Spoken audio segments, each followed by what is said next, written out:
السلام علیکم دوستو، سبق آموز کہانیوں اور اقوال زندگی کے لیے ہمارے چینل کو سبسکرائب کر لیں۔ حضرت سلیمان رضی اللہ تعالیٰ عنہ نہر کے کنارے بیٹھے ہوئے تھے۔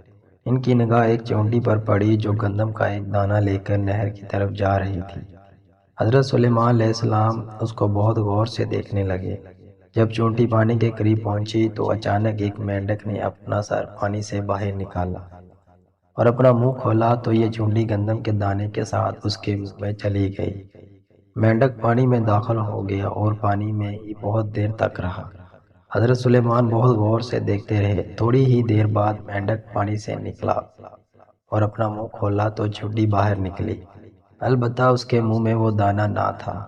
حضرت سلیمان علیہ السلام نے اس کو بلا کر پوچھا، یہ کیا ماجرا ہے اور تم کہاں گئی تھی؟ اس نے بتایا کہ اے اللہ کے نبی، آپ نہر کی تہہ میں ایک بڑا کھوکھلا پتھر دیکھ رہے ہیں۔ اس کے اندر بہت سارے اندھے کیڑے مکوڑے ہیں۔ اللہ تعالیٰ نے ان کو وہاں پیدا کیا ہے۔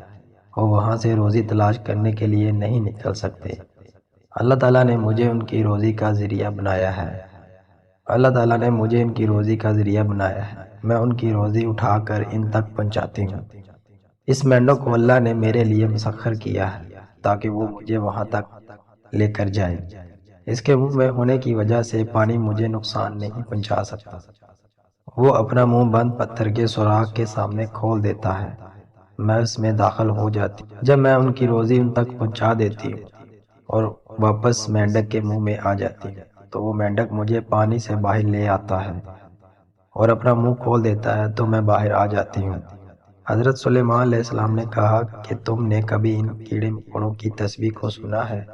تو چونٹی نے کہا، ہاں سنا ہے۔ وہ سب کہتے ہیں، ہے وہ ذات جو اس گہرے پانی میں بھی نہیں بولتا